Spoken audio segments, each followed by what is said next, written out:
നമസ്കാരം, ജനയുഗം ഓൺലൈൻ ഈ യുഗത്തിലേക്ക് സ്വാഗതം. കോൺടാക്ട് ലിസ്റ്റിൽ ഇല്ലാത്തവർ ഏതെങ്കിലും ഗ്രൂപ്പിൽ ചേർക്കുന്നത് വഴി സംഭവിക്കാവുന്ന ഡിജിറ്റൽ തട്ടിപ്പുകൾ തടയാൻ വാട്സാപ്പ് ഇതാ പുതിയ സുരക്ഷാ ഫീച്ചർ അവതരിപ്പിച്ചിരിക്കുകയാണ്. സംശയാസ്പദമായതും പരിചയമല്ലാത്തതുമായ ഗ്രൂപ്പുകളിൽ അംഗമാകുന്നത് തടയുന്നതിനായുള്ള സേഫ്റ്റി ഓവർവ്യൂ ഫീച്ചറാണ് വാട്സാപ്പ് കൊണ്ടുവന്നിരിക്കുന്നത്. കോൺടാക്ട് ലിസ്റ്റിൽ ഇല്ലാത്ത ഒരാൾ ഉപയോക്താവിനെ ഒരു ഗ്രൂപ്പിൽ ചേർക്കുന്ന സമയത്താണ് സേഫ്റ്റി ഓവർവ്യൂ സ്ക്രീനിൽ പ്രത്യക്ഷപ്പെടുക. ഗ്രൂപ്പ് ഇൻവിറ്റേഷനുകൾ കൂടുതൽ സുതാര്യമാക്കാനാണ് ഈ പുതിയ ഫീച്ചർ. കോൺടാക്ട് ലിസ്റ്റിൽ ഇല്ലാത്ത ഒരാൾ നിങ്ങളെ ഗ്രൂപ്പിൽ ചേർത്താൽ പുതിയ ഫീച്ചർ ആ ഗ്രൂപ്പിനെ കുറിച്ചുള്ള പ്രധാന വിവരങ്ങളെല്ലാം നിങ്ങളെ കാണിക്കും. ആരാണ് ഗ്രൂപ്പ് ക്രിയേറ്റ് ചെയ്തത്, ഗ്രൂപ്പിൽ എത്ര പേർ അംഗങ്ങളാണ് തുടങ്ങിയ വിവരങ്ങളും പൊതുവായ സുരക്ഷാ നിർദ്ദേശങ്ങളും അതിൽ കാണാം. അത് വായിച്ചതിന് ശേഷം ഗ്രൂപ്പിൽ തുടരുകയോ എക്സിറ്റ് ആവുകയോ ചെയ്യാം.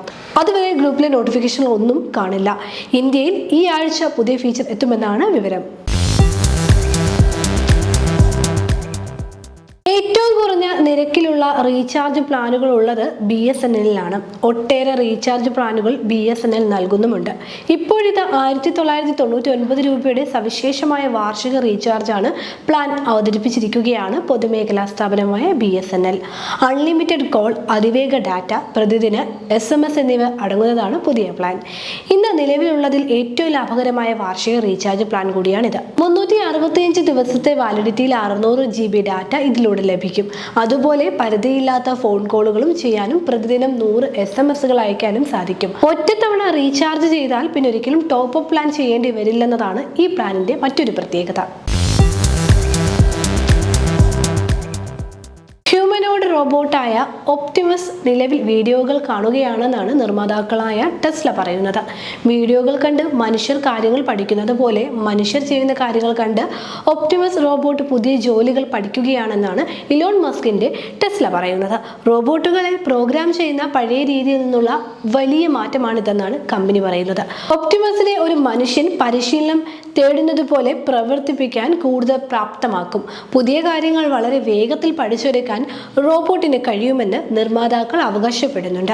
വാക്യൂം ക്ലീനിങ്, സാധനങ്ങൾ തരംതിരിക്കുക, ഭക്ഷണം ഇളക്കുക, മാലിന്യം പുറത്തു കളയുക തുടങ്ങിയ ജോലികൾ ചെയ്യാൻ റോബോട്ടിനെ പ്രാപ്തമാക്കി കഴിഞ്ഞുവെന്നാണ് ടെസ്ലയിലെ എഞ്ചിനീയറിംഗ് ലീഡ് മിലൻ കോവാക് പറയുന്നത്.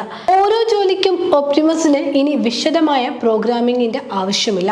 പകരം മനുഷ്യർ ചെയ്യുന്ന കാര്യങ്ങൾ പകർത്താനും ലളിതമായ ശബ്ദം അല്ലെങ്കിൽ ടെക്സ്റ്റിലൂടെ എന്ത് ചെയ്യണമെന്ന് നിർദ്ദേശം മനസ്സിലാക്കാനും കഴിയും. ശരിയായ വീഡിയോകൾ കാണിച്ചാൽ ഒപ്റ്റിമസിന് ഏത് കാര്യവും വളരെ വേഗത്തിൽ പഠിക്കാൻ കഴിയുമെന്നും അത് ഒപ്റ്റിമസിന് ടാസ്ക് എക്സ്റ്റൻസിബിലിറ്റി നൽകുമെന്നും മസ്ക് പറയുന്നു. ടെക്നോളജി രംഗത്തെ പുത്തൻ വാർത്തകളും വിശേഷങ്ങളുമായി ജനയുഗം ഈ യുഗത്തിന്റെ മറ്റൊരു എപ്പിസോഡിൽ കാണും വരെ നമസ്കാരം.